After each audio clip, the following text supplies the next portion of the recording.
এদিকে আজকের সবচেয়ে বড় খবর, যা দেখলে রীতিমতো আপনাদের চোখ কপালে উঠে যাবে। ট্রাম্পের হুমকি উড়িয়ে মধ্যপ্রাচ্যে ইরানের ক্ষেপণাস্ত্র বৃষ্টি। ট্রাম্পকে বুড়ো আঙুল দেখিয়ে মার্কিন ঘাঁটিতে ইরানের বিধ্বংসী হামলা। কাঁপছে মধ্যপ্রাচ্য। এ নিয়ে থাকবে আজকের একটি গুরুত্বপূর্ণ প্রতিবেদন। মধ্যপ্রাচ্য জুড়ে ইরান ও মার্কিন জোটের মধ্যে এক রক্তক্ষয়ী ও ভয়াবহ যুদ্ধ শুরু হয়েছে। ইরাকে ইরান সমর্থিত গোষ্ঠীগুলোর ওপর মার্কিন ও সৌদি আরবের যৌথ বিমান হামলার পর পরিস্থিতি সম্পূর্ণ নিয়ন্ত্রণের বাইরে চলে গেছে। এই হামলার প্রতিশোধ নিতে ইরান টানা 3 দিন ধরে সৌদি আরবের বিভিন্ন কৌশলগত অবস্থানে অত্যন্ত শক্তিশালী ও বিধ্বংসী আক্রমণ চালায়। ইরানের এই অনড় আগ্রাসী মনোভাবের মুখে মার্কিন প্রেসিডেন্ট ডোনাল্ড ট্রাম্প অত্যন্ত ক্ষুব্ধ হয়ে ইরানকে বড় ধরনের ধোলাই দেওয়ার এবং চরম সামরিক জবাবের এক কঠোর হুঁশিয়ারি দেন। তবে ট্রাম্পের সেই কড়া হুমকিকে বিন্দুমাত্র পাত্তা না দিয়ে বরং যুক্তরাষ্ট্রের ক্ষমতার দম্ভকে বুড়ো আঙুল দেখিয়ে ইরান আরও বড় ধরনের দুঃসাহসিক পদক্ষেপ নেয়। ট্রাম্পের হুঁশিয়ারির মাত্র কয়েক ঘন্টার মাথায় জর্ডানে অবস্থিত মার্কিন সামরিক ঘাঁটি লক্ষ্য করে ইরান ঝাঁকে ঝাঁকে ব্যালিস্টিক ক্ষেপণাস্ত্র নিক্ষেপ করে। এদিকে মিশর কার পক্ষে যুদ্ধে নামবে? ঘুমন্ত দৈত্য মিশরে হামলা কি ইঙ্গিত দিচ্ছে? এ নিয়ে থাকবে আজকের একটি গুরুত্বপূর্ণ প্রতিবেদন। মধ্যপ্রাচ্য জুড়ে ছড়িয়ে পড়েছে শক্তিশালী এক লড়াই। এই সংঘাতের মঞ্চে এবার হাজির হলো মধ্যপ্রাচ্যের ঘুমন্ত দৈত্য মিশর। দেশটির ভূমধ্যসাগরীয় দামিয়েত্তা বন্দরে মার্কিন মালিকানাধীন একটি গ্যাস সংরক্ষণকারী ট্যাঙ্কারে ড্রোন হামলার পর নড়ে চড়ে বসেছে কায়রো। প্রশ্ন উঠেছে, এই সংঘাতে কি এবার সরাসরি জড়িয়ে পড়ল মিশর? ইরান যুদ্ধ যে ভয়ঙ্কর গতিতে এগুচ্ছে সেটি আন্দাজ করতে পারছে সামরিক বিশ্লেষকরা। এই ঘটনায় মধ্যপ্রাচ্য জুড়ে সংঘাত ছড়িয়ে পড়ার আশঙ্কা দেখা দিয়েছে। যদিও বন্দরে কে বা কারা হামলা চালিয়েছে এখনো সেটি স্পষ্ট করেনি মিশর। এই হামলায় দামিয়েত্তা বন্দরে 2টো গ্যাস ট্যাঙ্কারে অগ্নিকাণ্ডের ঘটনা ঘটেছে। এদিকে ইউক্রেনের প্রাপ্য বুঝিয়ে দিলেন পুতিন। ইরানের হয়ে প্রতিশোধ নিল রাশিয়া। এ নিয়ে থাকবে আজকের একটি গুরুত্বপূর্ণ প্রতিবেদন। আশঙ্কা থেকে বাস্তবতা, সময়ের ব্যবধান মাত্র কয়েক ঘন্টা। এর মাঝেই রাশিয়ার ছোড়া ব্যালিস্টিক মিসাইলের আঘাতে ধ্বংসস্তূপের নগরীতে পরিণত হলো ইউক্রেনের রাজধানী কিয়েভ। কাজে আসলো না দেশটির প্রেসিডেন্ট ভলোদিমির জেলেনস্কির আগাম সতর্কবার্তা। শেষ পর্যন্ত ইউক্রেনের ড্রোন হামলার প্রতিশোধ নিয়েই ছাড়ল পুতিনের যোদ্ধারা। গেল বৃহস্পতিবার স্বল্প বিরতিতে 2 দফায় প্রাণঘাতী একাধিক ব্যালিস্টিক মিসাইল নিক্ষেপ করে জেলেনস্কিকে পাল্টা জবাব দিলেন রুশ প্রেসিডেন্ট ভ্লাদিমির পুতিন। স্থানীয় সময় রাত 1:08 রাজধানী কিয়েভে শোনা যায় প্রথম বিস্ফোরণের শব্দ। এরপর ভোর 3:50 দিকে শোনা যায় দ্বিতীয় বিস্ফোরণের শব্দ। বলা হচ্ছে সাম্প্রতিক সময়ে এটি ছিল রাশিয়ার চালানো অন্যতম বড় আঘাত। এদিকে হঠাৎ 6 মুসলিম দেশে যৌথ সামরিক মহড়া, তবে কি যুদ্ধের প্রস্তুতি? এ নিয়ে থাকবে আজকের একটি গুরুত্বপূর্ণ প্রতিবেদন। মধ্যপ্রাচ্যের চলমান সংঘাত নতুন মাত্রা পেয়েছে। 4 দিন পর জর্ডানে মার্কিন ঘাঁটি লক্ষ্য করে ভয়াবহ হামলা চালায় ইরান। এরপরই ইরান সমর্থিত ইরাকি মিলিশিয়াদের উপর যৌথ বিমান হামলা চালায় সৌদি আরব ও যুক্তরাষ্ট্র। এমন উত্তেজনার মাঝেই যৌথ সামরিক মহড়ার আয়োজন করেছে মধ্যপ্রাচ্যের 6 মুসলিম দেশ। তাহলে কি আগাম যুদ্ধের প্রস্তুতি নিচ্ছে মুসলিম দেশগুলো? এদিকে চীনের হস্তে মার্কিন যৌথ বিমানে গুলি করবে ইরানি সেনারা। ইরানের মাটিতে চীন ও যুক্তরাষ্ট্রের লড়াই এনে থাকবে আজকের একটি গুরুত্বপূর্ণ প্রতিবেদন। ইরানের গেম চেঞ্জার চাল, চীনের কাঁধে বহনযোগ্য ক্ষেপণাস্ত্র কেনার পেছনের কাহিনী। তেহরানের আকাশ ফাটছিল। মার্কিন ইসরায়েলি যৌথ আগ্রাসনের একের পর এক ক্ষেপণাস্ত্র ভেঙে পড়ছিল ইরানের সামরিক স্থাপনার উপর। ড্রোন উঠছিল, বোমা পড়ছিল, আর ইরানের আকাশ প্রতিরক্ষা ব্যবস্থা দেখা দিচ্ছিল ফাঁক। কিন্তু ইরান ঘুরে দাঁড়িয়েছে, আর এবার তাদের হাতে আসছে এমন একটি অস্ত্র যা পাল্টে দিতে পারে পুরো খেলার নিয়ম। রয়টার্সের এক্সক্লুসিভ প্রতিবেদনে জানা গেছে, চীন থেকে কাঁধে বহনযোগ্য আকাশ প্রতিরক্ষা ক্ষেপণাস্ত্র কিনছে ইরান। যুদ্ধে ইরানের সবচেয়ে বড় ধাক্কা খেয়েছে তাদের আকাশ প্রতিরক্ষা ব্যবস্থা। যুক্তরাষ্ট্র ও ইসরায়েলের উন্নত যুদ্ধ বিমান ও নিখুঁত লক্ষ্যভেদী অস্ত্রের সামনে তেহরানের স্থির সামরিক ও কৌশলগত স্থাপনাগুলো দুর্বল প্রমাণিত হয়েছে। ক্ষেপণাস্ত্র ঘাঁটি, ড্রোন কারখানা, রাডার স্টেশন একের পর এক লক্ষ্যবস্তুতে পরিণত হয়েছে।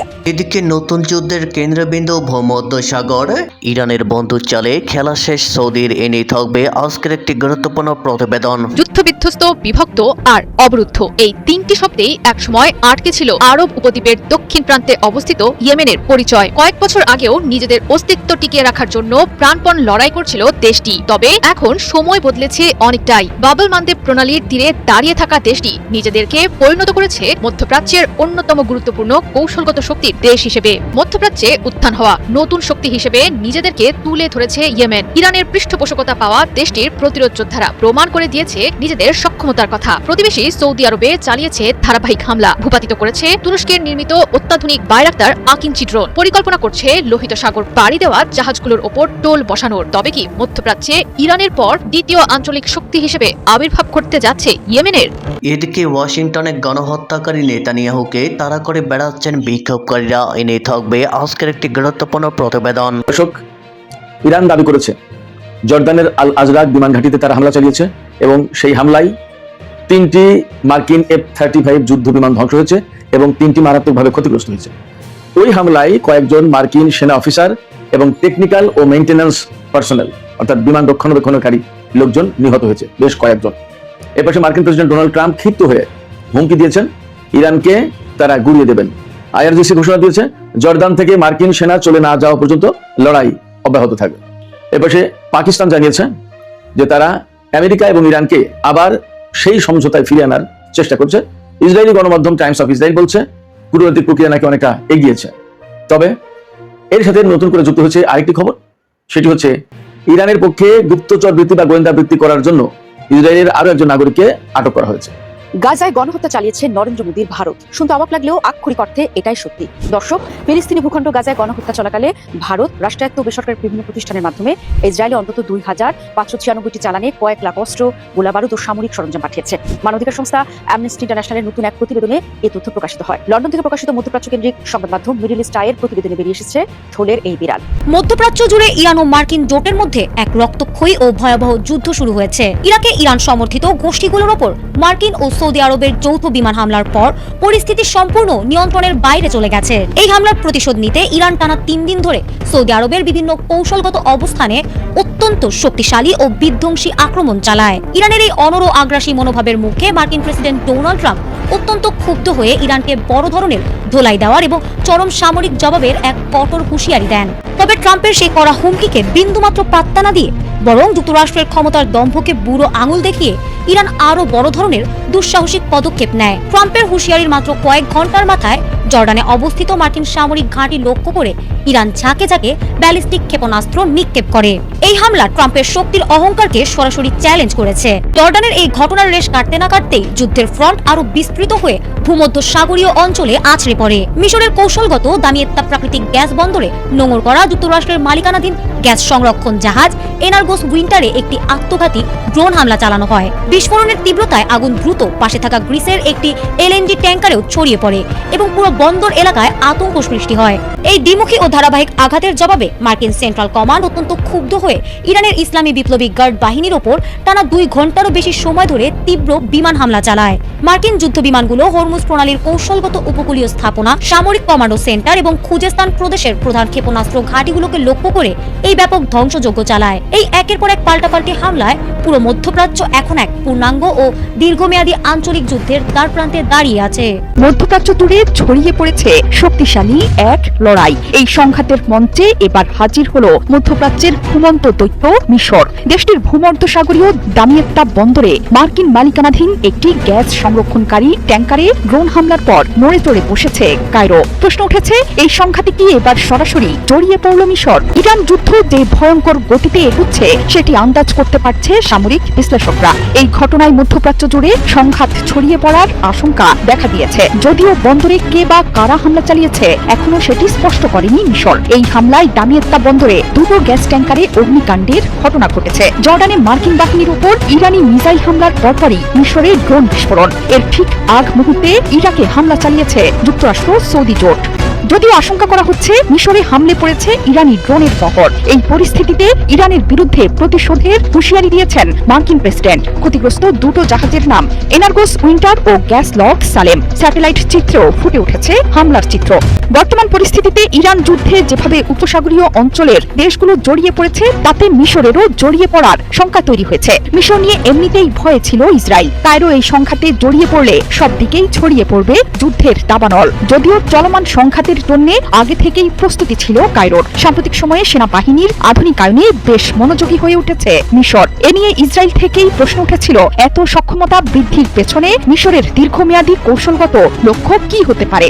গবেষকদের মতে মধ্যপ্রাচ্যের যুদ্ধ পরিস্থিতি আগেই আন্দাজ করতে পেরেছিল মিশর। সংঘাতময় পরিস্থিতিতে নিজেদের প্রতিরক্ষা কৌশল, নতুন চ্যালেঞ্জ ও সম্ভাব্য হুমকি মোকাবিলায় সামরিক সক্ষমতা আরো শক্তিশালী করতে উদ্যোগী হয়ে ওঠে মধ্যপ্রাচ্যের বিভিন্ন দেশ। আশঙ্কা থেকে বাস্তবতা, সময়ের ব্যবধান মাত্র কয়েক ঘন্টা। এর মাঝেই রাশিয়ার ছোড়া ব্যালিস্টিক মিসাইলের আঘাতে ধ্বংসস্তূপের নগরীতে পরিণত হলো ইউক্রেনের রাজধানী কিয়েভ। কাজে আসলো না দেশটির প্রেসিডেন্ট ভলোদিমির জেলেনস্কির আগাম সতর্কবার্তা। শেষ পর্যন্ত ইউক্রেনের ড্রোন হামলার প্রতিশোধ নিয়েই ছাড়ল পুতিনের যোদ্ধারা। গেল বৃহস্পতিবার স্বল্প বিরতিতে 2 দফায় প্রাণঘাতী একাধিক ব্যালিস্টিক মিসাইল নিক্ষেপ করে জেলেনস্কিকে পাল্টা জবাব দিলেন রুশ প্রেসিডেন্ট ভ্লাদিমির পুতিন। স্থানীয় সময় রাত 1:08 রাজধানী কিয়েভে শোনা যায় প্রথম বিস্ফোরণের শব্দ। এরপর ভোর 3:50 দিকে শোনা যায় দ্বিতীয় বিস্ফোরণের শব্দ। বলা হচ্ছে সাম্প্রতিক সময়ে এটি ছিল রাশিয়ার চালানো অন্যতম বড় আঘাত, যার জেরে কিয়েভ, লভিভ, ক্রিভি রিহ এবং পোলতাপা অঞ্চলে ঘটেছে হতাহতের ঘটনা। হামলার ঘটনায় প্রাণ হারিয়েছেন অন্তত 13 জন মানুষ, আহত হয়েছেন অন্তত 45 জন। জেলেনস্কির নিজ শহর ক্রিভি রেহের প্রতিরক্ষা কাউন্সিল প্রধান ওলেক্সান্ডার ভিলকুলের দাবি, ভেরোনজ অঞ্চল থেকে ইস্কান্দার এম মিসাইল ছুড়ে শহরটিতে হামলা চালিয়েছে রাশিয়া, যার জেরে নিহত হয়েছে শহরটির অন্যান্য অধিবাসীদের পাশাপাশি 5 ও 12 বছর বয়সী 2 জন কন্যা শিশু। অন্যদিকে দিনিপ্রোপেট্রোভস্ক ও পোলতাপা অঞ্চলেও হামলার ঘটনায় প্রাণ হারিয়েছে আরও 2 জন শিশু। কিয়েভের মেয়র ভিতালি ক্লিচকো জানান, হামলার ফলে শহরটির বিভিন্ন জেলায় ঘটেছে হতাহতের ঘটনা। রাশিয়ার হামলার তীব্রতা এতটাই বেশি ছিল যে ফ্রন্টলাইন থেকে শত শত কিলোমিটার দূরের পশ্চিম ইউক্রেন সহ একাধিক অঞ্চলেও শোনা গেছে বিস্ফোরণের শব্দ। হামলা শুরুর সঙ্গে সঙ্গেই ইউক্রেনের প্রতিবেশী দেশ পোল্যান্ড নিজেদের আকাশ সীমা রক্ষায় মোতায়েন করেছে একটি যুদ্ধবিমান ও আগাম সতর্কীকরণ বিমান। সর্বোচ্চ প্রস্তুত অবস্থায় রেখেছে নিজেদের আকাশ প্রতিরক্ষা ব্যবস্থা ও নজরদারি ইউনিটও। এর মাঝেই পোল্যান্ডের আকাশ সীমায় শনাক্ত করা হয় একটি অজ্ঞাত উড়ন্ত বস্তু। সামরিক বিশ্লেষকদের ধারণা, পুরনো কৌশল বদলে নতুন কৌশলে ইউক্রেনে আঘাত হানছে রাশিয়া। একই সঙ্গে বিপুল পরিমাণ ড্রোন ও মিসাইল ব্যবহার করে দুর্বল করে দিচ্ছে ইউক্রেনের আকাশ প্রতিরক্ষা ব্যবস্থা। এই প্রক্রিয়া অনুসরণ করে কিয়েভে হামলা অব্যাহত রেখেছে রাশিয়া। মূলত রাশিয়ার রিয়াজান অঞ্চলে থাকা ওয়াইল্ড বেরিজ লজিস্টিক হাবে ইউক্রেনের ড্রোন হামলার পাল্টা জবাব দিয়েছেন পুতিন। জানান দিলেন, চলতি মাসে তাম্বভ, মস্কো, ক্রাসনোদার ও স্তাভ্রোপোল অঞ্চলে ইউক্রেন একাধিক হামলা চালালেও এখনো অটুট আছে রাশিয়ার সক্ষমতা। বিরতি দিয়ে আবারও ইরানে হামলা শুরু করেছে যুক্তরাষ্ট্র। 30 জুলাই রাতভর ইরানের বিভিন্ন শহরে ভয়াবহ বিমান হামলা চালিয়েছে মার্কিন বাহিনী। তবে এই হামলা এখন আর ওয়াশিংটন তেহরানের মধ্যে সীমাবদ্ধ নেই। এতে জড়িয়ে পড়েছে যুক্তরাষ্ট্রের মিত্র দেশ সৌদি আরব। এর ফলে মধ্যপ্রাচ্যের সর্বাত্মক যুদ্ধের আশঙ্কা আরও জোরালো হয়ে উঠেছে। এমন আশঙ্কা থেকেই যুক্তরাষ্ট্র, সৌদি আরব এবং ইরানকে ঘিরে ক্রমবর্ধমান উত্তেজনা নিয়ে গভীর উদ্বেগ প্রকাশ করেছেন জাতিসংঘের মহাসচিব অ্যান্তনিও গুতেরেস। সতর্ক বার্তা দিয়ে জাতিসংঘের মহাসচিব জানিয়েছেন, সংশ্লিষ্ট পক্ষগুলো দ্রুত আলোচনায় না ফিরলে যুদ্ধ আরো বিস্তৃত হওয়ার প্রবল আশঙ্কা রয়েছে। মধ্যপ্রাচ্যে চলমান উত্তেজনার মাঝেই যৌথ সামরিক মহড়ার আয়োজন করেছে 6 মুসলিম দেশ। যুদ্ধের সার্বিক প্রস্তুতি জোরদার ও আঞ্চলিক নিরাপত্তা নিশ্চিত করার লক্ষ্যে 3 দিনব্যাপী এই মহড়া এরই মধ্যে শুরু হয়েছে। বাহরাইনে উপসাগরীয় সহযোগিতা পরিষদ বা জিসিসির উদ্যোগে শুরু হয়েছে যৌথ সামরিক মহড়া বাহরাইন শিল্ড। বাহরাইনের প্রতিরক্ষা বাহিনী জানিয়েছে, 28 থেকে 30 জুলাই পর্যন্ত চলা এই মহড়ায় অংশ নিয়েছে সৌদি আরব, সংযুক্ত আরব আমিরাত, কুয়েত, কাতার, ওমান এবং বাহরাইন। দেশটির chief of staff lieutenant general দিয়াব বিন সাকর আল নুয়াইমি জানান, এই মহড়ার উদ্দেশ্য যুদ্ধের প্রস্তুতি বাড়ানো, অপারেশনাল পরিকল্পনা দক্ষতা উন্নত করা এবং জিসিসি ভুক্ত দেশগুলো বাহিনীর মধ্যে সমন্বয় আরও শক্তিশালী করা। আল নুয়াইমি বলেন, জিসিসি সদস্য দেশগুলো অংশগ্রহণ একটি শক্তিশালী যৌথ উপসাগরীয় সামরিক বাহিনীর সক্ষমতার প্রতিফলন, যা বিভিন্ন ধরনের নিরাপত্তা চ্যালেঞ্জ মোকাবেলায় প্রস্তুত। তার মতে, বাহরাইন শিল্ড মহড়া উপসাগরীয় দেশগুলোর সামরিক সংহতির কৌশলগত ভিত্তিকে আরও শক্তিশালী করবে এবং যে কোনো আকস্মিক বা শত্রুতামূলক হামলার বিরুদ্ধে ঐক্যবদ্ধ প্রতিরক্ষা গড়ে তুলতে সহায়তা করবে। এদিকে মধ্যপ্রাচ্যের বর্তমান উত্তেজনার প্রেক্ষাপটে এই যৌথ মহড়াকে উপসাগরীয় দেশগুলোর প্রতিরক্ষা সহযোগিতা শক্তিশালী করার একটি গুরুত্বপূর্ণ পদক্ষেপ হিসেবেই দেখছেন সমর বিশ্লেষকরা। ইরানের গেম চেঞ্জার চাল, চীনের কাঁধে বহনযোগ্য ক্ষেপণাস্ত্র কেনার পেছনের কাহিনী। তেহরানের আকাশ ফাটছিল। মার্কিন ইসরায়েলি যৌথ আগ্রাসনের একের পর এক ক্ষেপণাস্ত্র ভেঙে পড়ছিল ইরানের সামরিক স্থাপনার উপর। ড্রোন উঠছিল, বোমা পড়ছিল, আর ইরানের আকাশ প্রতিরক্ষা ব্যবস্থা দেখা দিচ্ছিল ফাঁক। কিন্তু ইরান ঘুরে দাঁড়িয়েছে, আর এবার তাদের হাতে আসছে এমন একটি অস্ত্র যা পাল্টে দিতে পারে পুরো খেলার নিয়ম। রয়টার্সের এক্সক্লুসিভ প্রতিবেদনে জানা গেছে, চীন থেকে কাঁধে বহনযোগ্য আকাশ প্রতিরক্ষা ক্ষেপণাস্ত্র কিনছে ইরান। যুদ্ধে ইরানের সবচেয়ে বড় ধাক্কা খেয়েছে তাদের আকাশ প্রতিরক্ষা ব্যবস্থা। যুক্তরাষ্ট্র ও ইসরায়েলের উন্নত যুদ্ধ বিমান ও নিখুঁত লক্ষ্যভেদী অস্ত্রের সামনে তেহরানের স্থির সামরিক ও কৌশলগত স্থাপনাগুলো দুর্বল প্রমাণিত হয়েছে। ক্ষেপণাস্ত্র ঘাঁটি, ড্রোন কারখানা, রাডার স্টেশন একের পর এক লক্ষ্যবস্তুতে পরিণত হয়েছে। এমন পরিস্থিতিতে যে কোনো দেশ দুটি পথ দেখত, হয় আত্মসমর্পণ নয়তো পুনর্গঠন। ইরান বেছে নিয়েছে দ্বিতীয়টি। আর এই পুনর্গঠনের কেন্দ্রবিন্দুতে রয়েছে একটি চীনা চুক্তি। রয়টার্সের 3টি সূত্র জানিয়েছে চীনে তৈরি 300 থেকে 400টি কাঁধে বহনযোগ্য আকাশ প্রতিরক্ষা ক্ষেপণাস্ত্র উৎক্ষেপণ ব্যবস্থা অর্থাৎ ম্যানপ্যাডস কিনছে ইরান। চুক্তির মূল্য $60 থেকে $70 মিলিয়ন। এর মধ্যে রয়েছে QW-12 ও FN-16 ক্ষেপণাস্ত্র ব্যবস্থা। এগুলো ইনফ্রারেড নির্দেশনা নির্ভর অর্থাৎ তাপের সংকেত শনাক্ত করে লক্ষ্যবস্তু ধ্বংস করতে পারে। নিচু দিয়ে উড়ে যাওয়া যুদ্ধ বিমান, হেলিকপ্টার ও ড্রোন মোকাবিলায় এগুলো অত্যন্ত কার্যকর। কিন্তু প্রশ্ন হলো ইরান কেন ম্যানপ্যাডস কিনছে? স্থায়ী আকাশ প্রতিরক্ষা ব্যবস্থা যেমন S-300 বা S-400 শক্তিশালী হলেও সেগুলোর একটি বড় দুর্বলতা আছে। সেগুলো সহজেই লক্ষ্যবস্তুতে পরিণত হতে পারে।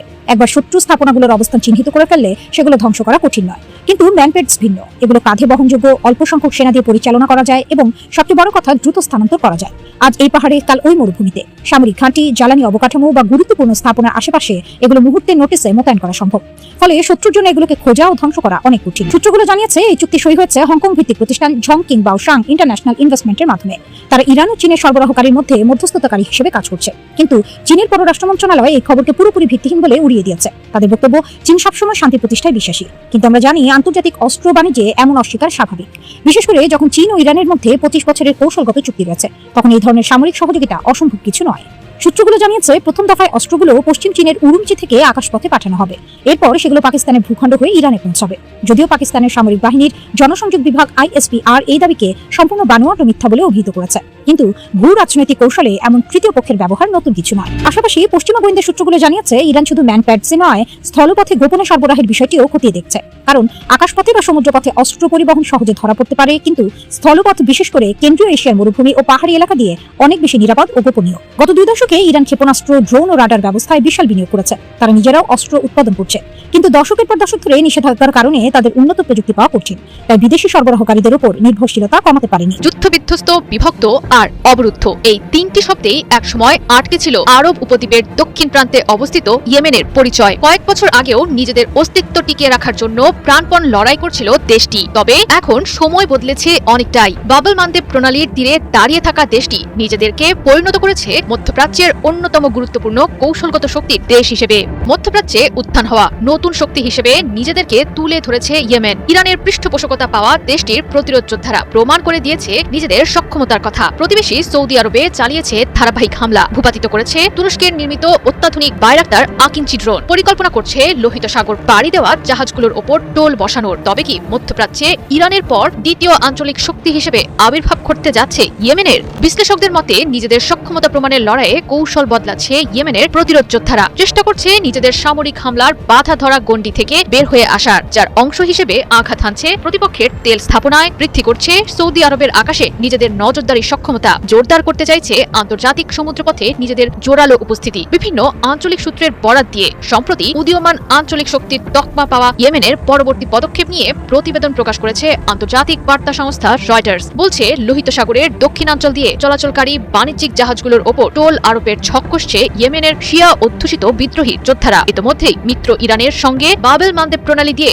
চলাচলকারী জাহাজগুলোর ওপর ফি আরোপের বিষয়টি নিয়ে আলোচনা করেছেন ইয়েমেনের প্রতিরোধ গোষ্ঠীর মুখপাত্ররা। যদিও গোষ্ঠীটির দাবি মাসুল আরোপের মাধ্যমে আন্তর্জাতিক জলপথে টোল আরোপের বিষয়টিকে স্বাভাবিক করার উদ্যোগ নিয়েছে তারা, যদিও বাস্তবতা আভাস দিচ্ছে ভিন্ন কিছুর। দীর্ঘদিন অবরোধের বেড়াজালে আটকে রাখা সৌদি আরব ও যুক্তরাষ্ট্রকে কোণঠাসা করাই এর মূল উদ্দেশ্য। তবে শোনা যাচ্ছে ফি থেকে অব্যাহতি দেওয়া হয়েছে ইরানের আরেক মিত্র দেশ চীনকে। তবে এখনো বহাল আছে সৌদি আরবের ওপর নৌ অবরোধ। প্রতিপক্ষকে কোণঠাসা করতে অর্থনৈতিক, সামরিক ও বাণিজ্যিক এই 3টি চাপের কৌশল অবলম্বন করে অগ্রসর হচ্ছে ইয়েমেনের প্রতিরোধ যোদ্ধারা। সংঘাতের সূত্রপাত হওয়ার পর থেকেই হামলা চালিয়েছে সৌদি আরবের গুরুত্বপূর্ণ তেল অবকাঠামো রাশতানুরা, সাইবা, ইয়ানবু ও জাজানে, দিয়েছে মার্কিন মিত্রদের উদ্দেশ্যে কৌশলগত বার্তা। পাশাপাশি চ্যালেঞ্জের মুখে ফেলেছে প্রতিপক্ষ সৌদি আরবের আকাশে নজরদারি সক্ষমতা। হামলার লক্ষ্যবস্তু করে ভূপাতিত করেছে সৌদি আরবের অত্যাধুনিক আকিঞ্চি ড্রোন। এদিকে ওয়াশিংটনে গণহত্যাকারী নেতানিয়াহুকে তাড়া করে বেড়াচ্ছেন বিক্ষোভকারীরা। যুক্তরাষ্ট্রের রাজধানী ওয়াশিংটন ডিসিতে পা ফেলেই ক্ষোভের আগুনে পড়লেন ইসরায়েলি প্রধানমন্ত্রী বেনিয়ামিন নেতানিয়াহু। গাজায় নজিরবিহীন গণহত্যা ও যুদ্ধ অপরাধের অভিযোগে অভিযুক্ত এই ইসরায়েলি নেতা মার্কিন প্রেসিডেন্ট ডোনাল্ড ট্রাম্পের সঙ্গে বৈঠক করতে বর্তমানে ওয়াশিংটনে অবস্থান করছেন।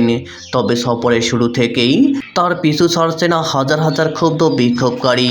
ওয়াশিংটনের রাজপথ এখন একটাই তীব্র স্লোগান, বিবি তুমি লুকাতে পারবে না, তুমি যুদ্ধ অপরাধী, তুমি গণহত্যা চালাচ্ছ। আন্তর্জাতিক অপরাধ আদালতের ICC গ্রেপ্তারি পরোয়ানা পরিকল্পনা মাথায় নিয়ে ওয়াশিংটনে পৌঁছানো নেতানিয়াহুকে ঘিরে কঠোর নিরাপত্তা বলয় গড়ে তোলা হলেও সাধারণ মার্কিন নাগরিকদের ক্ষোভ ঠেকানো সম্ভব হচ্ছে না। সামাজিক যোগাযোগ মাধ্যম ও আন্তর্জাতিক গণমাধ্যমে আসা ভিডিওতে দেখা যায় নেতানিয়াহুর সাজোয়া গাড়িবহর যাওয়ার সময় রাস্তার দুই পাশে সমবেত ফিলিস্তিনিপন্থী জনতা ক্ষোভে ফেটে পড়েন। মার্কিন করদাতাদের অর্থ দিয়ে আন্তর্জাতিক অপরাধীকে সুরক্ষা দেওয়ার কঠোর সমালোচনা করে এক বিক্ষোভকারী চিৎকার করে বলেন, আমাদের কষ্টে উপার্জিত করের টাকায় এই যুদ্ধ অপরাধীকে পাহারা দেওয়া হচ্ছে। দর্শক, ইরান দাবি করেছে জর্দানের আল আজরাক বিমান ঘাঁটিতে তারা হামলা চালিয়েছে এবং সেই হামলায় 3টি মার্কিন F-35 যুদ্ধ বিমান ধ্বংস হয়েছে এবং 3টি মারাত্মকভাবে ক্ষতিগ্রস্ত হয়েছে। ওই হামলায় কয়েকজন মার্কিন সেনা অফিসার এবং টেকনিক্যাল ও মেইনটেন্যান্স পার্সোনেল অর্থাৎ বিমান রক্ষণাবেক্ষণকারী লোকজন নিহত হয়েছে, বেশ কয়েকজন। এরপরে মার্কিন প্রেসিডেন্ট ডোনাল্ড ট্রাম্প ক্ষিপ্ত হয়ে হুমকি দিয়েছেন ইরানকে তারা গুড়িয়ে দেবেন। IRGC ঘোষণা দিয়েছে জর্দান থেকে মার্কিন সেনা চলে না যাওয়া পর্যন্ত লড়াই অব্যাহত থাকবে। এরপরে পাকিস্তান জানিয়েছে যে তারা আমেরিকা এবং ইরানকে আবার সেই সমঝোতায় ফিরিয়ে আনার চেষ্টা করছে। ইসরায়েলি গণমাধ্যম টাইমস অফ ইসরায়েল বলছে কূটনৈতিক প্রক্রিয়া নাকি অনেকটা এগিয়েছে। তবে এর সাথে নতুন করে যুক্ত হয়েছে আরেকটি খবর, সেটি হচ্ছে ইরানের পক্ষে গুপ্তচর বৃত্তি বা গোয়েন্দা বৃত্তি করার জন্য ইসরায়েলের আরো একজন নাগরিককে আটক করা হয়েছে। এই নিয়ে গত কয়েক মাসের ভেতরে বেশ কয়েকজন ইসরায়েলি নাগরিককে ইরানের পক্ষে গোয়েন্দা বৃত্তির জন্য আটক করা হলো। সুপ্রিয় দর্শক, এখনকার আলোচনায় এই বিষয়গুলো নিয়ে বিস্তারিত আলোচনা হবে। আশা করি আলোচনা ভালো লাগবে। আর যদি ভালো লাগে তাহলে শেষ পর্যন্ত সঙ্গে থাকবেন, লাইক কমেন্ট শেয়ার করবেন এবং চ্যানেলটি সাবস্ক্রাইব করে সাথেই থাকবেন। চলুন দর্শক, আমরা বিস্তারিত আলোচনা করি। দর্শক, আপনারা সবাই জানেন গত রাতে মার্কিন বাহিনী ইরানের বিশেষ করে কেশম দ্বীপে একটা বড় রকমের হামলা চালিয়েছে, যে হামলায় ভবন ধসে বিধ্বস্ত হয়ে চাপা পড়েছে মা বাবা এবং তাদের ছোট্ট একটি কন্যা সন্তান। এরপর ইরান জর্দান এবং কুয়েতে হামলা চালিয়েছে। ইরানের IRGC দাবি করছে যে তারা ভয়াবহ রকমের হামলা চালিয়েছে, যে হামলায় জর্দানের আল আজরাক বিমান ঘাঁটিতে 3টি মার্কিন F-35 যুদ্ধ বিমান ধ্বংস হয়েছে এবং 3টি মারাত্মকভাবে ক্ষতিগ্রস্ত হয়েছে। আর বেশ কয়েকজন সেনা অফিসার নিহত হয়েছে। শুধু সেনা অফিসার নিহত হয়নি, কয়েকজন বিমান রক্ষণাবেক্ষণকারী টেকনিক্যাল অ্যান্ড মেইনটেন্যান্স পার্সোনেল তারাও নিহত হয়েছে। IRGC বলেছে যতক্ষণ পর্যন্ত জর্দানের মুসলিম ভূখণ্ড থেকে মার্কিন সামরিক বাহিনী চলে না যাবে ততক্ষণ পর্যন্ত তাদের বিরুদ্ধে লড়াই চলবে। IRGC আরো বলেছে তাদের ভাষায়, তাদের বিবৃতিতে, যে মার্কিন বাহিনী হচ্ছে শিশু হত্যাকারী বাহিনী। এই বাহিনীর এই মধ্যপ্রাচ্য অঞ্চলে থাকার কোনো অধিকার নেই, থাকার কোনো প্রয়োজন নেই, তাদেরকে এখান থেকে যেতেই হবে। এদিকে IRGC কুয়েতের আলী আল সালেম বিমান বন্দরেও হামলা চালিয়েছে। এই দুই জায়গায়, কুয়েত এবং জর্দান দুই জায়গায় ব্যালিস্টিক ক্ষেপণাস্ত্র দিয়ে হামলা চালিয়েছে ইরান, এবং ইরান বলছে হামলা তো সফল। কুয়েতে যে হামলা চালিয়েছে তাতে আলী আল সালেম বিমানবন্দরের 2টি ড্রোনের হ্যাঙ্গার ধ্বংস হয়েছে এবং একটি ফুয়েল ট্যাঙ্ক, জ্বালানি ট্যাঙ্ক, এটা ধ্বংস হয়েছে। এই যে জ্বালানি ট্যাঙ্ক ধ্বংস হয়েছে, সেই ট্যাঙ্ক থেকে আমেরিকার যুদ্ধ বিমান এবং হেলিকপ্টার জ্বালানি নিত, অর্থাৎ তেল নিত, এটা ধ্বংস করেছে। তার মানে কুয়েত থেকে বা কুয়েতের এই আলী আল সালেম বিমান ঘাঁটি থেকে জ্বালানি নেওয়াটা এখন মার্কিন বাহিনীর জন্য সংকটাপন্ন হয়ে গেল। এদিকে জর্দানে যে হামলা চালিয়েছে, জর্দানের সেনাবাহিনী দাবি করেছে তাদের সেনারা ইরানের কয়েকটি ব্যালিস্টিক ক্ষেপণাস্ত্র ভূপাতিত করেছে। এখানে একটু ব্যাখ্যা করে যেতে চাই দর্শক। ইরান বলল যে যতক্ষণ পর্যন্ত জর্দান থেকে মার্কিন সামরিক বাহিনী চলে না যাবে ততক্ষণ পর্যন্ত তাদের বিরুদ্ধে লড়াই। তার মানে ইরান কিন্তু একটা লক্ষ্য ঠিক করে দিল বা ঘোষণা করে দিল যে আমরা লড়াই করছি মার্কিন বাহিনীকে এখান থেকে বহিষ্কার করার জন্য। তাদের ভাষায় যদি তাই হয় তাহলে কিন্তু ইরানের লক্ষ্য এখন পরিষ্কার। ইরান কিন্তু শুধুমাত্র আমেরিকার বিরুদ্ধে পাল্টা প্রতিরোধ করে তুলছে, ব্যাপারটা তা কিন্তু নয়। তাদের এই ঘোষণার মধ্য দিয়ে পরিষ্কার হলো যে তারা জর্দান থেকে বা এই অঞ্চল থেকে, মধ্যপ্রাচ্য অঞ্চল থেকে মার্কিন বাহিনীকে তাড়িয়ে দিতে চায়, বহিষ্কার করতে চায়। এবং তারা বলছে কি, যে এরা শিশু হত্যাকারী কোন সামরিক বাহিনীকে এই অঞ্চলের প্রয়োজন নেই, ইরান বলছে। ব্যাপারটা যদি তাই হয় তার মানে হচ্ছে যে ইরান এখন চাইছে আমেরিকার সামরিক বাহিনী এই অঞ্চল থেকে চলে যায়। এটা কিন্তু মোটামুটি তারা তাদের লক্ষ্য ঘোষণা করে দিল। জর্দান এবং কুয়েতে যে সমস্ত হামলা হয়েছে, সেই হামলা বেশ তীর্যক হামলা, তীব্র হামলা হয়েছে, বড় রকমের হামলা হয়েছে, এটা পরিষ্কার বোঝা যাচ্ছে। এই হামলার পর প্রেসিডেন্ট ডোনাল্ড ট্রাম্প বলেছেন যে ইরানের বাহিনীকে একেবারে গুঁড়িয়ে দেওয়া হবে। তার মানে হচ্ছে যে হামলাটা খুব বড় রকমের হয়েছে। ইরান যে ক্ষয়ক্ষতির কথা দাবি করছে, যে 3টি F-35 যুদ্ধ বিমান ধ্বংস, 3টি F-35 যুদ্ধ বিমান ক্ষতিগ্রস্ত, কয়েকজন সেনা কর্মকর্তা এবং টেকনিক্যাল অ্যান্ড মেইনটেন্যান্স পার্সোনাল নিহত, তারপরে কুয়েতে জ্বালানি ট্যাঙ্কার, ড্রোনের হ্যাঙ্গার ধ্বংস, এই সমস্ত থেকে বোঝা যাচ্ছে যে ভালো রকমের ক্ষয়ক্ষতির মুখে পড়েছে মার্কিন সামরিক বাহিনী। ইরান তাই দাবি করছে। এই প্রেক্ষাপটে কিন্তু ডোনাল্ড ট্রাম্প ইরানকে একদম গুঁড়িয়ে দেওয়ার, একদম 12টা, ইংলিশ অশালীন শব্দ ব্যবহার করেছে, সেটা বলা যাবে না, একেবারে 12টা বাজিয়ে দেওয়ার ব্যবস্থা করবেন তিনি, এইরকম হুমকি দিয়েছেন। তাতে বোঝা যাচ্ছে যে ইরান তাদের হামলা মোটেই হালকা করেনি, বরং জোরদার করেছে এবং তারা একটা লক্ষ্য নিয়ে এখন কাজ করছে, সেটা হচ্ছে মধ্যপ্রাচ্য অঞ্চল থেকে মার্কিন সেনাদেরকে সরিয়ে দেওয়া। ডোনাল্ড ট্রাম্প যদিও এরকম বারবার ইরানকে গুড়িয়ে দেওয়ার বা মুছে দেওয়ার বা একদম শেষ করে দেওয়ার হুমকি দিচ্ছেন, কিন্তু তিনি বাস্তবে এই পর্যন্ত এইরকম বড় কোনো হুমকি বাস্তবায়ন করতে পারেননি। এটা আমরা মোটামুটি কম বেশি দেখছি। এ নিয়ে খোদ মার্কিন গণমাধ্যম থেকে শুরু করে পশ্চিমা বিভিন্ন গণমাধ্যমে আলাপ আছে। তাহলে কি হবে বা কেন পারছে না? এই জায়গায় পশ্চিমা গণমাধ্যমগুলো আরো পরিষ্কার করে বলছেন যে ডোনাল্ড ট্রাম্পের আসলে যুদ্ধের কোনো লক্ষ্য এবং সুনির্দিষ্ট কোনো নীতি বা একটা পরিকাঠামো, একটা গাইডলাইন এর কোনো কিছু নেই। তিনি যে কেন যুদ্ধ করছেন, কিভাবে করছেন, কেন কোথায় গিয়ে থামবেন, তার লক্ষ্যটা কি হলে তিনি যুদ্ধ বন্ধ করেন, কোনো কিছু পরিষ্কার নেই। একবার বলেছেন সরকার পরিবর্তন, একবার বলছেন পরমাণু কর্মসূচি ধ্বংস করা, একবার বলছেন হরমুজ প্রণালী ওপেন করা, ইত্যাদি ইত্যাদি। এখন কোন লক্ষ্য নিয়ে যুদ্ধ করছে তার পরিষ্কার না। সেই কারণে ডোনাল্ড ট্রাম্পের এই যে হুমকি যে তিনি ইরানি বাহিনীকে বা ইরানকে একদম গুড়িয়ে দেবেন বললেন, যেটা এই হুমকিটা বাস্তবায়ন করতে পারবেন কিনা তিনি, সেটা বেশ একটা প্রশ্নের ব্যাপার। সেটা নিয়ে মানুষের ভিতরে একটা হালকা কৌতূহল আছে। তার এই কথাবার্তা অনেকটা মানুষের কাছে ফেলে হয়ে গেছে। এদিকে ইরান এবং আমেরিকার মধ্যে যখন এরকম বড় ধরনের সংঘাত চলছে, কয়েকদিন যুদ্ধবিরতি পরে কিন্তু এই সংঘাত, তাতে ইরান কেন আবার ফিরে আসলো, এটা কিন্তু খুবই গুরুত্বপূর্ণ আলোচনার বিষয়বস্তু হয়ে দাঁড়িয়েছে সারা বিশ্বে। প্রশ্ন একটাই যে যুদ্ধবিরতি হলো, ইরানও যুদ্ধ থামিয়ে দিল, তারপরে হঠাৎ করে কেন তারা আবার মার্কিন ঘাঁটিতে হামলা চালালো? আমি এই নিয়ে যদিও একটু ব্যাখ্যা দিয়েছিলাম গত পরশুদিন সম্ভবত, তারপরেও আমি আজকে একটু ছোট্ট করে বলি যে বেশিরভাগ বিশ্লেষক এভাবেই মনে করছেন যে ইরান আসলে মার্কিন সামরিক বাহিনীর অবস্থা, তাদের শক্তি সামর্থ্য কেমন আছে এখন সেটা বোঝার এবং দেখার চেষ্টা করছে, এবং সম্ভবত ইসরায়েলের বিরুদ্ধে পরবর্তীতে অভিযান শুরু করতে পারে ইরান। কারণ আমরা দেখছি মধ্যপ্রাচ্যের অর্থাৎ উপসাগরীয় অঞ্চলের দেশগুলোর ঘাঁটি প্রায় তছনছ করে দিয়েছে বিভিন্ন গণমাধ্যম থেকে আমরা যে সমস্ত খবর পাচ্ছি। তাই যদি হয়, এরপরে কিন্তু একদম শেষ পর্যায়ে ইসরায়েলের আগে আর এখন বাকি জর্দানেও কিন্তু প্রচুর ক্ষয়ক্ষতি করেছে। তো ব্যাপারটা যদি তাই হয়, তাহলে এই উপসাগরীয় অঞ্চল থেকে ক্লোজ করতে করতে করতে জর্দানি নিজে ঠেকিয়েছে। জর্দান থেকে ক্লিয়ার করার পরে তখন কিন্তু মেবি সম্ভবত ইসরায়েল ইরানের টার্গেটে পরিণত হয়ে যেতে পারে। যদি তাই হয়, তাহলে ধরে নিতে হবে যেটা চূড়ান্ত যুদ্ধের বা চূড়ান্ত লড়াইয়ের সূচনা শুরু। জানি না আসলে কি হচ্ছে। সুপ্রিয় দর্শক, ইরান এবং আমেরিকার মধ্যে যখন এরকম গুরুগম্ভীর মানে মারাত্মক যুদ্ধ চলছে, তখন পাকিস্তান বলছে, পাকিস্তানের পররাষ্ট্র মন্ত্রণালয় 30 জুলাই বৃহস্পতিবার জানিয়েছে যে ইরান এবং আমেরিকাকে ইসলামাবাদ সমঝোতা স্মারক যেটা সই হয়েছিল, সেই স্মারকে, সেই লিখিত সমঝোতায় ফিরে আনার একটা চেষ্টা চলছে। যদি তাই হয়, যদি ফিরে আনার চেষ্টা সফল হয়, তাহলে যুদ্ধবিরতি হবে, আবার আলোচনা শুরু হবে। আর যদি এটা সফল না হয়, তাহলে যুদ্ধ আরো ভয়ঙ্কর রকমের অবস্থা ধারণ করবে, ভয়ঙ্কর রূপ ধারণ করবে, মোটামুটি এটা বলা যাচ্ছে। এর মধ্যে ইসরায়েলের এক গোয়েন্দাকে আটক করেছে, মানে ইসরায়েলি নাগরিক ইরানের পক্ষে গোয়েন্দাবৃত্তি করছে, সেই অভিযোগে ইসরায়েল আটক করেছে। তার বিরুদ্ধে এরই মধ্যে অভিযোগপত্র দায়ের করা হয়েছে। সেই অভিযোগে বলা হয়েছে যে আমির হিসাম মোহাম্মদ টিটি, এই ব্যক্তি ইসরায়েলের প্রেসিডেন্ট আইজাক হারজগ এবং অর্থমন্ত্রী বেজালেল স্মোটরিচ, তাদের দুজনের উপরে গুপ্তচরবৃত্তি করেছে। এই দুইজন উত্তরাঞ্চলের একটা হাসপাতাল পরিদর্শনের সময় তাদের ছবি তুলেছে এবং সেগুলো নাকি 34 বছর বয়সী এই আমির হিসামের ইরানি হ্যান্ডলারের কাছে পাঠিয়েছে। এবং নর্মালি এই ধরনের কর্মকাণ্ডের বিপরীতে তারা টাকা পেয়ে থাকে, ডলার পেয়ে থাকে। এই রকম অভিযোগ কিন্তু এইটা প্রথম না। এর আগেও আমি নিজে ভিডিও করেছি কয়েকবার, যে এরকম বেশ কয়েকজন গুপ্তচরকে ইসরায়েলের ভেতর থেকে আটক করা হয়েছে এবং তাদেরকে কারাগারে বা বিচারের সম্মুখীন করা হয়েছে। তাতে বোঝা যায় যে ইসরায়েলের ভেতরে ইরান প্রচুর সংখ্যক এজেন্ট ঢুকিয়ে দিতে পেরেছে এবং ক্ষণে ক্ষণে সময়ে সময়ে তাদের তথ্য ইরানের কাছে চলে যাচ্ছে। এটা ইরানের জন্য নিশ্চয়ই স্বস্তির কারণ, ঠিক বিপরীতে ইসরায়েলের জন্য মারাত্মক রকমের অস্বস্তির কারণ।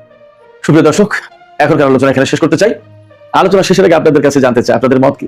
ইরান যে দাবি করলো, ইরানের IRGC, এই খবর কিন্তু পাকিস্তানের এক্সপ্রেস ট্রিবিউন দিয়েছে, আল জাজিরা দিয়েছে এবং ইরানের রাষ্ট্রীয় বার্তা সংস্থা ইরনা দিয়েছে, বেশ দায়িত্বশীল জায়গা থেকে। IRGC বলছে যে আমেরিকার 3টি F-35 যুদ্ধবিমান ধ্বংস করা হয়েছে, 3টি মারাত্মকভাবে ক্ষতিগ্রস্ত হয়েছে এবং বেশ কয়েকজন সামরিক কর্মকর্তা নিহত হয়েছে। আপনারা কি মনে করছেন এই খবরের সত্যতা কেমন বলে আপনাদের কাছে মনে হয়? 1, 2 হচ্ছে আপনারা কি মনে করছেন যে ইরান আসলে চূড়ান্ত লক্ষ্য নিয়েই এই সাম্প্রতিক যুদ্ধ, অর্থাৎ 29 জুলাই থেকে যে যুদ্ধ শুরু করেছে, এই যুদ্ধটা শুরু হলো চূড়ান্ত লড়াইয়ের লক্ষ্যে?